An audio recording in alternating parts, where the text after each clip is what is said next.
period, I thought of it would be great for me to share my experience for all of you, the coaching community.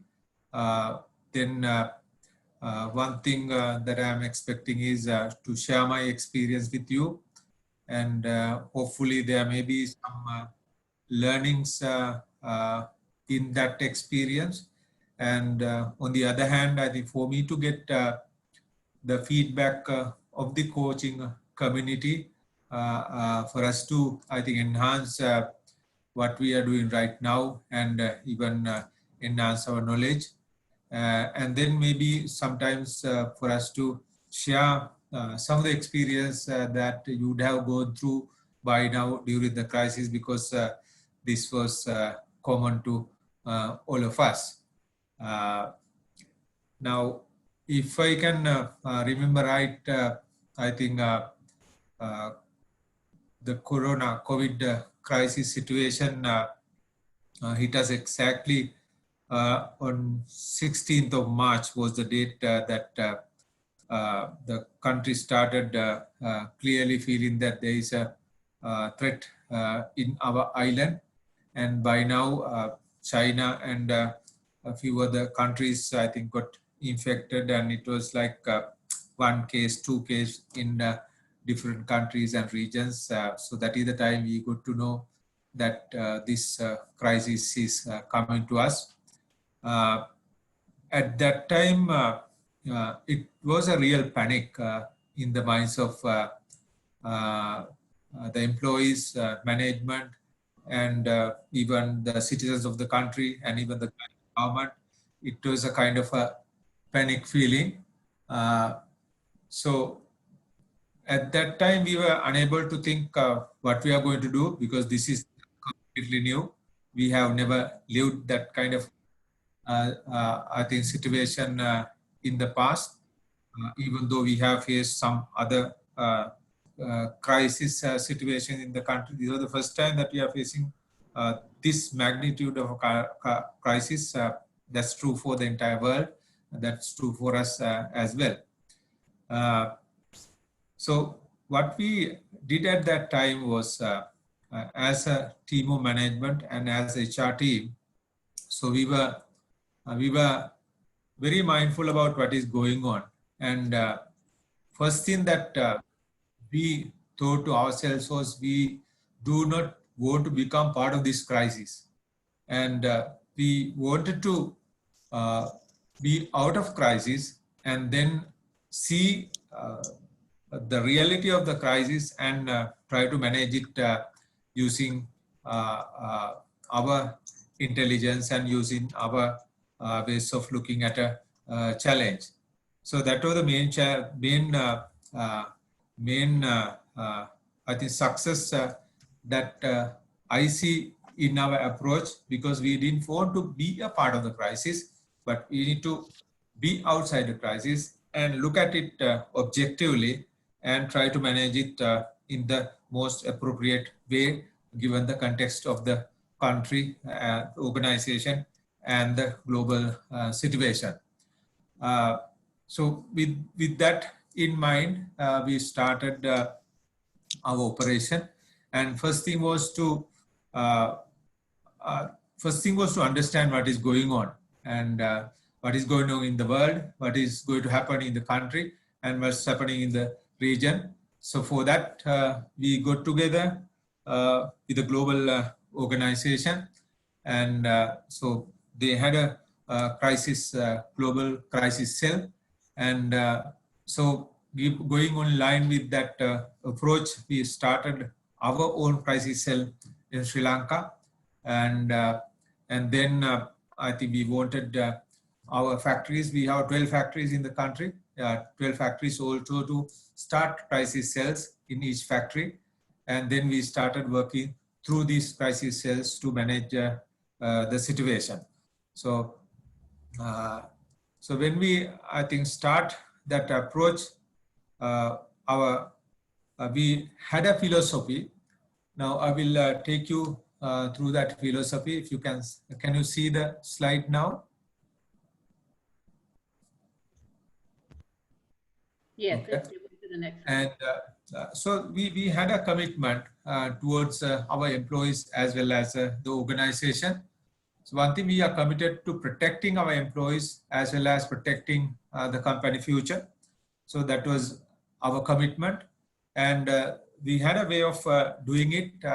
First thing, when a crisis like this is hit in an organization and in a country globally, being a global company, what happened was we saw that our markets were declining. And then I think there was no demand in the beginning, even though there was a demand in certain parts of the market. What we felt in Sri Lanka, being an island and looked down the airport and the shipping routes, what happened was I think we were unable to export some of the times, and then we were unable to I think produce products in the country. And so there was a sort of a crisis in the country as well as the globe. And then all of a sudden we had, I think, a lot of costs involved in the organization. There's no revenue coming up. And the first thing that comes to, I think, most of the organization is reducing cost. And then usually in normal situation, what companies does is, I think they touch various cost elements, and then they touch the employment cost as well. But in this situation, one of the, I think, commitments that we have with us about our employees, we had a promise that we need to ensure a decent living standard for our people. So that was the first thing that we had, that we need to ensure a decent living standard for our people during the crisis. That's the first thing. And then, so we want to recognize the value of work. For example, in a crisis situation, you know that everyone would not be able to work due to crisis, because some people would not be able to travel. Some people would be kind of fragile and vulnerable people who would not be able to report to work. And some people, I think, may not have work because of the order situation. But still, we thought that we need to recognize the value of work. For example, even if some people work from home, we need to recognize that.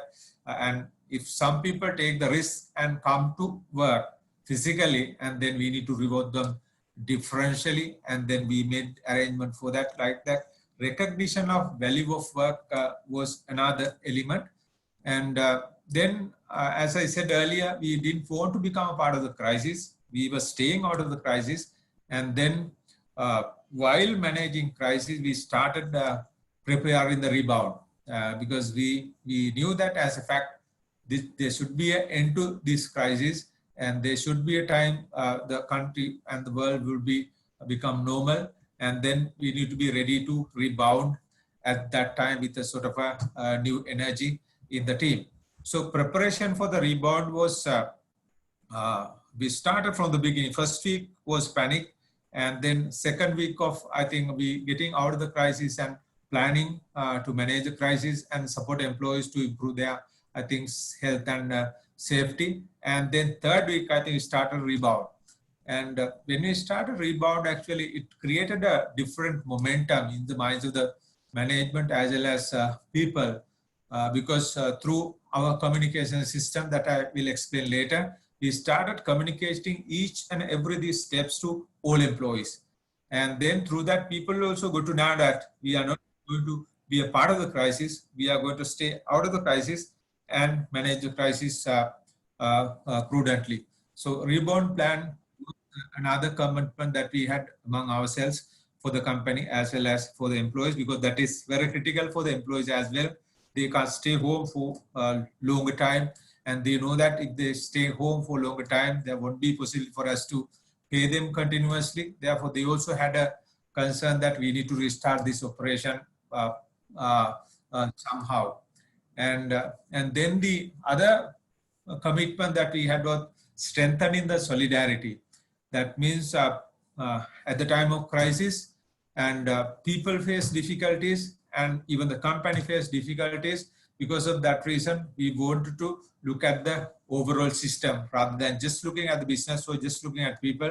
We thought of looking at the whole system, and then we call people to, I think, stay in a way that I think we show our solidarity towards ourselves and towards the company. And there were certain measures that we took to show our solidarity towards the organization. Even company took several measures to show that we are with people during a crisis, to looking after them.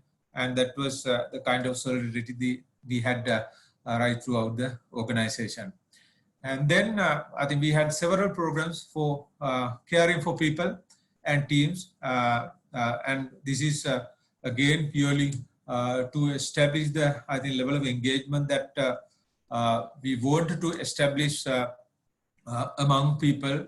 One thing is for them to look after themselves and their families and their loved ones, and then for them to, I think, have a feeling about the organization, and then them to, I think, be ready to, I think, be part of the rebound program that we were planning from the beginning. So, and the other approach that we took was to play our social role, limiting and delay the use of state aids. Now, sometimes during period, governments also, sometimes different governments start helping us in our efforts, but we have a commitment towards the society also. And as the governments are facing difficulties in looking after their affairs and the communities, we thought we will not be using some of the government, I think, supports that we might get, and we will try to maintain ourselves by our resources until a certain limit comes. That was another commitment that we had towards the community in this overall endeavor. So this was the commitment that we developed in the beginning, and then with that in mind, we started our program.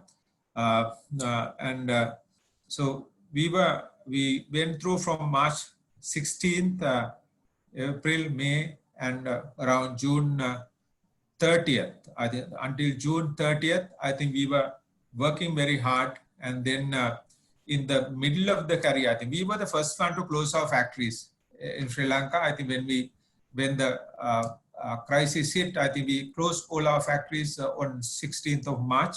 2020, and then the other side of stories, we were the first to start the operation also during the crisis, and we were the first to close the plant because of the safety and health of the employees, and then we made the way through by creating, I think, different mechanisms to establish the safety and health of our employees in the organization while transit and while they are living in their societies and at home in isolation, to, I think, enhance their health and well-being. So established program. And then when we had that program, I think we were quite confident that our people are safe and our people are healthy. And then our organization is safe for people to come back and start work. And when that situation ready, and we saw that it's good time for us to talk to our employees and ask them to come and see what is going in the organization. We made that call, and even the country, while the country was totally shut down and whole country is going through a curfew period, and we could open the factories on 16th of April, and 16th of April at a lower capacity, 25% capacity.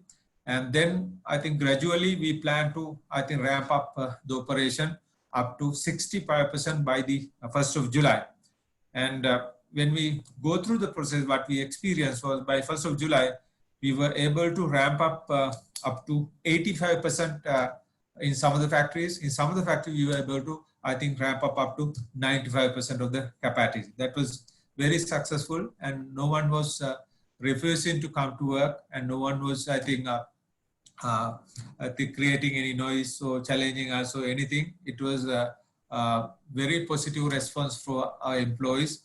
By now, I think we are operating at, some of the plants we are operating at 80%, 85% level. Some of the plants we are operating at 95%. There are some plants where we are operating at lower, that means 65% level, because we don't have orders.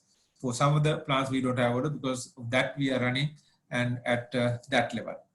And one of the other promises that we had to our employees is we are not going to cut a single job for the employees. So that was another promise that we had. And then, so we had in our mind that promise also. And then whatever we do in the organization, in planning our crisis management system, or in planning our compensation measures, or in planning the rebound program, whatever we do, we had that in mind. And by 1st of July, and I must say that I think we were able to bring everyone back to work in the organization now.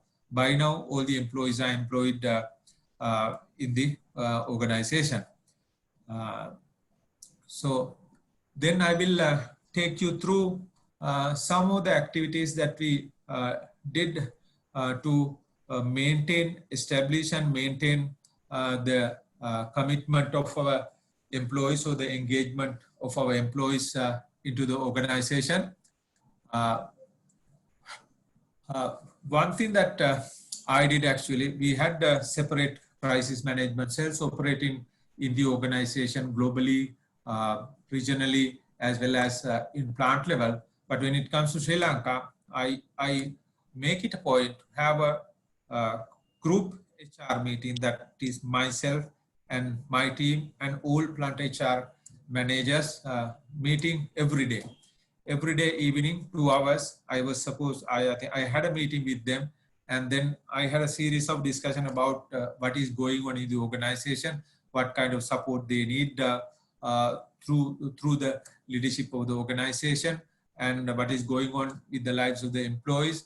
Like that, various topics were discussed, and we were able to, I think, manage that situation in a very transparent way. At any given point of time, I had almost all the information in my mind and within my reach to make the decisions at the management level related to crisis, as well as related to the ramp up of the operation in a meaningful way. So that is one step that I started actually with my team. It was very successful, and we were able to, I think, make our presence in the organization in a more productive and appreciable way. That means everyone appreciated that approach, and we also felt that we are making a really great contribution to the organization through that. And then one other thing that we did was we have one of the challenges that we faced during this period, as I think almost all of you have gone through that experience, and maybe going through that experience even now, and people had to be confined to their homes, right? It was just their family and themselves, and all apartments. I think they were confined to their homes, no movements at all, and even food and everything will come to their homes, and I think it was real confinement, and that was a very difficult situation. And from the beginning, we understood that it is going to be like that. Because of that reason, we established a counseling support program for our employees. We selected few agencies whom we had some contacts from the past through our employee wellness program. We got them together, and we established, I think, a system for all our employees to 24 hours and 365 days support program for counseling and guiding their life-related matters. So we had that program continuously. We had a continuous monitoring of that program, and it also, I think, helped a lot to help out our employees to manage their, I think, life-related matters, anxieties, depressions, and kind of situation. I think before going to depression, I think we were able to manage those situations and help them out to stay calm and stay alive at their homes. Sometimes I think some people are working from home. Other people, they didn't have work to do from home. Other people they didn't have a means of working from home. But still, everyone, I think we were able to make them one team through our communication and this counseling support, and keep them engaged with the organization throughout the period. And And then the other thing is, I will now, in our companies, our company is a non-unionized company. There are no trade unions in the company. And as you know, I think some companies have trade unions and with third-party affiliations. But when it comes to our organization, we don't have a trade union, but we have something called very strong employee councils led by, I think, representatives of the employee leaders. And during the crisis, what happened was, if you take staff members and management team, they have their computers and access to the management team. They can talk over Teams. Usually we use Teams as a I think communication tool among the management, and we were able to talk them on Teams, and then we were able to use WhatsApp and various other means to communicate with those teams. But when it comes to the production flow employees, I think only a limited proportion. We have around 5,000 production flow employees, out of which only 1,000 employees had smartphones and that connectivity and sophistication to, I think, communicate through WhatsApp and Facebook. All the others, I think they were using mobile phone as token devices and using SMSs. So we had to use SMS as well as some attachment for them to get the information. We established a network of, for that we established a communicate team, and through that we started communicating with the people. And but still, one of the challenges, major challenges we had was when we managed a 5,000 workforce, what we did was during the non-crisis period, that means before March, every month we used to have employee council in each plant. Myself and CEO also even, I think, participate in those meetings, and we talk to people one-on-one. And then that is how we are used to get that feedback from the employees for us to improve things and for us to implement things. But during this crisis period, what happened was we lost that contact 100%. So that was a challenge. And then what we did was, I think we got connected with this employee council members. Some of them didn't have even, I think, heard about Teams or anything. I think we reached those people and we instructed these people to, I think, install Teams in their mobile phones, maybe their children's mobile phone, maybe their relatives or neighbors' mobile phones. And then we got together with them and we started communicating with them. We had, I think, once a month employee council meetings, and it was quite successful. And we were able to resolve some of the issues that people were having through that means as well. And the other program that we did was, now when it comes to protecting our people from this infection, one of the major, I think, measures that we took, because it's global. I think it's not something new to Sri Lanka or any organization. We started using facial masks, and then we maintain social distance, and then we maintain this hand hygiene.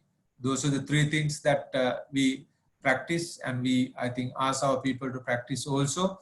And then that is to, I think, protect, I think, virus getting into yourself. If there is a virus, and then we put these barriers and we distance from the virus to protect ourselves. Now, one other side that we thought at that time was, I think, and there was a discussion going on in the country as well as part of the region as well. Why don't we think about, I think, improving the immunity of people? So one of the challenges that we had and have even in the world, I think, anyway, if you talk now with the meal patterns that our people have, and with the health patterns our people have, with the life patterns our people have, the level of immunity, I think, is going down, has gone down. And people are more susceptible to, I think, diseases, and more susceptible to, I think, germs. And then because of that, they can't survive in an environment where some of the germs are available. On that, going on that line, and we had, I think, series of discussion among the management and HR managers, and then we explored some of the traditional I think, traditional medicinal meals that we could found in Sri Lanka, and maybe some herbal treatment that we could found in Sri Lanka. And then I think we started changing the whole meal pattern of the organization. We changed the entire meal menu of the organization, and we changed the entire drinking menu of the organization to maintain the taste as well as, I think, appearance and everything, and while improving the immunity of the people through some time tested local food and foods and drink varieties, herbal varieties found in the country. It gave a quite amazing results, and the response that we got from people was quite amazing and quite engaging. And now it has become a normal practice in the organization as well. During the crisis, we introduced it, and now it has become a normal practice in the organization. Even if we ask to remove that from the organization, and now people will protest against it, they want to have it like, and because they see the benefit of it, and they started valuing it. And as I said earlier, the other thing that we did was establish a special communication team for COVID itself, and a team of 5 or 6 people got together from different disciplines. There was one person who was doing social responsibility, other one was organization development, other one was employee well-being and engagement. And so like that, there were people from different disciplines in HR and outside.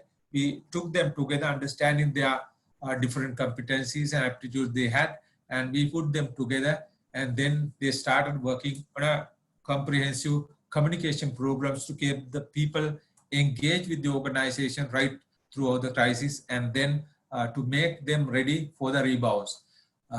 So in that communication, I think from March 15 to 19 May, we had I think sent 115 communications altogether to all employees through, as I said, through SMSs and through attachments, and for some people through emails, depending on their access levels.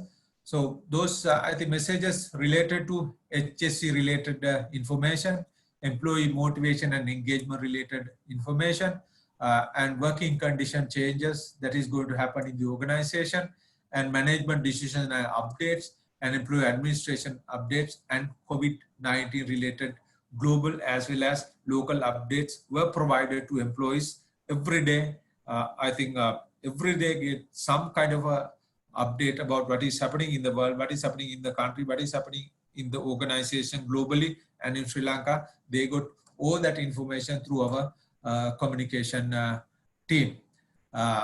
So in that communication, I think one of the main features of that communication, so one of the main goals in that communication was to make our people ready to come back to work and live and work in the new normal. So that was the challenge that we took, because they were not used to, I think, wear masks. They were not used to keep a social distance. They were not used to, I think, maintain regular hand hygiene. And because of that reason, this environment was quite new. What we thought was, I think we need to make sure that each and every employee get a kind of an imagination in their mind before they come to work. So this is the new environment that we are going to live. So this is, we will see the new things that we see in that new environment. So with that mind, we did a series of communication to our employees, as I said, using different means. And then I think when they come to the organization first day to start work, there was no panic in their mind. So they were expecting something new, and they came to a sort of a new world, and it was very easy for us to, I think, educate them on these new concepts and new way of living in the new normal organization. So that was one of the things that we did through that program, and we see results of that program even now. And then the other area that we address through this communication team is food and nutrition. We talk about food and nutrition, and we talk about sleep and relaxation, and physical exercises, drugs and alcohol, counseling support, and relaxation methods, and I think spiritual part of life. And we thought of financial health as well, because now because of the crisis, they may not get the full income they were supposed to get, and then they may, uh, I think they may face some of the challenges financially at home because they are losing some of the additional income that they had during the normal period. So because of that reason, we wanted to, I think, keep them educated about how to manage your financial situation also in a crisis kind of a situation. And then to support that, I think we established a financial advisory support team within the organization using our, I think, business unit financial controllers and financial leaders in the organization. We got together and we established a supporting mechanism. If someone has a sort of a financial challenge, I think they can talk to our financial advisory team and get the proper advice how they could manage their finances in a prudent way to come out of that situation. That support was also available for people. So like that, there were a series of activities that we did during the crisis period. And then because of that reason, we were able to ramp up the operation without any challenges facing from the employee front. I think they were with us and they are still with us. And I think almost every day, I think we get appreciations from the employees for the way that we manage the organization right throughout the crisis and even right now. So that is the experience that I have gone through during the crisis and ramp up. And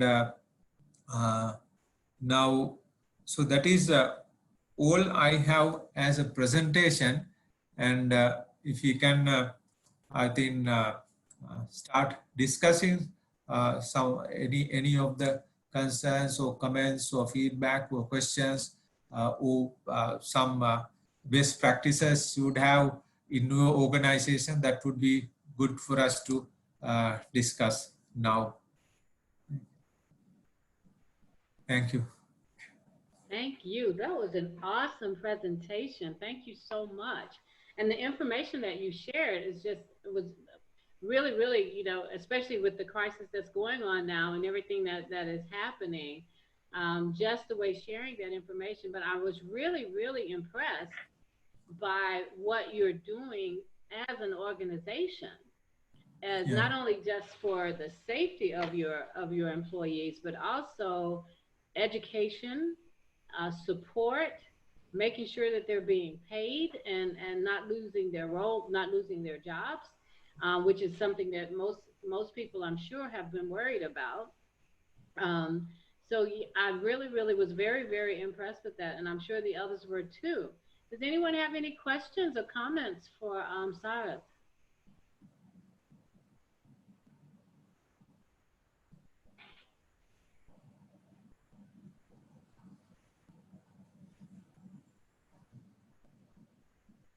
Everybody's quiet right now.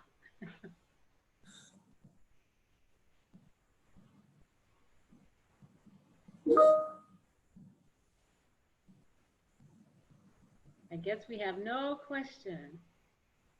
Okay. So you do have some comments saying great presentation. Thanks for the presentation.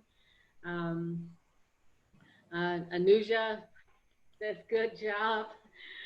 So very good. I really, really do appreciate it. When you're talking about some of the things that were set up there and everything, probably what stood out most to me was when you said preparing for the rebound. Yeah. That just, I think that many countries, many organizations right now, that is something they probably need to focus on, is preparing. So sometimes I wish we could take your presentation and share it through all organizations, because it was really, really very, very informative. Yeah, one thing that one thing that we did on that line, Brenda, is we developed something called Intelligent Living Pledge, right? Now, so that was based on one of the learning principles that I think when we, so there are different stages of learning, right? We learn the concepts and cognitive learning, and then we practice it and we make it emotional, and then I think we make it a habit by continuous practice. So going on that line, I think we developed something called Intelligent Living Pledge. So when I think just before employees come to the organization, what we did was we shared that Intelligent Living Pledge with each and every employee. And so when they start work, before starting work, they take 5 minutes and with their leader, they read that pledge, right? They take that pledge by themselves, that is to protect themselves and protect their loved ones and protect the organization and protect the community and protect the country and protect the world from this virus. So, and then there we have given some, I think we are giving information about their health and about the hygienic conditions. So we are just feeding those information to them within a period of 5 minutes. In short form, every day, even now, they take that pledge before starting work. So we wanted to make it a habit because that was one of the challenges that we see in people, especially in our country. People usually, I think they are used to crisis sometimes, kind of crisis situations, and then they just forget it. A blast happened, I think within next week they forget it, right? They just, I think, live the normal life. But this crisis is completely different because we can't see the virus and we can't see what is going on. And then if we don't have our own discipline with us, we will not be able to survive this situation. So therefore, we want to create a sort of a self-discipline within the minds of the employees and within the actions of the employees. And then I think they will look after themselves with regard to their behaviors. With that, I think we put that Intelligence Living Pledge, and it also worked quite good. And I think they started, and if you take, I think, wearing masks, it's 100%. I think almost everyone wearing. And then even hand hygiene, we see that people are even challenging us if there's something wrong in the system. So like that, they took into their lives, and we see still, I think we don't have a single case, and touch wood, and so people are, I think, even families of the employees, even employees, none of them, I think, affected by this virus yet, right? Wow, that is amazing. I like that Intelligent Living Pledge. Yeah. That's pretty awesome. That's pretty awesome. Well, if no one has any questions, I guess we will wrap up. Anuja, were you going to say something?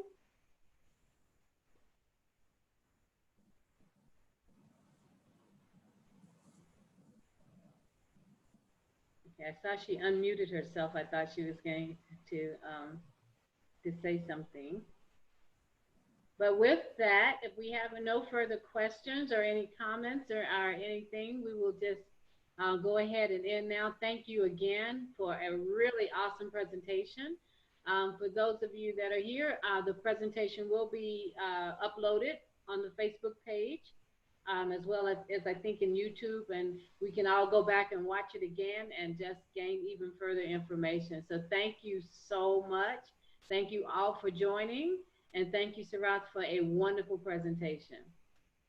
Thank you, Brenda, and thank you, everyone, for your time. And thank you, Sarath. Thank you. Thank you. Thank you, Sarah. Thank you so much. Thank you. Thank you. All right. Good night. Bye-bye. Good night. Bye. Bye.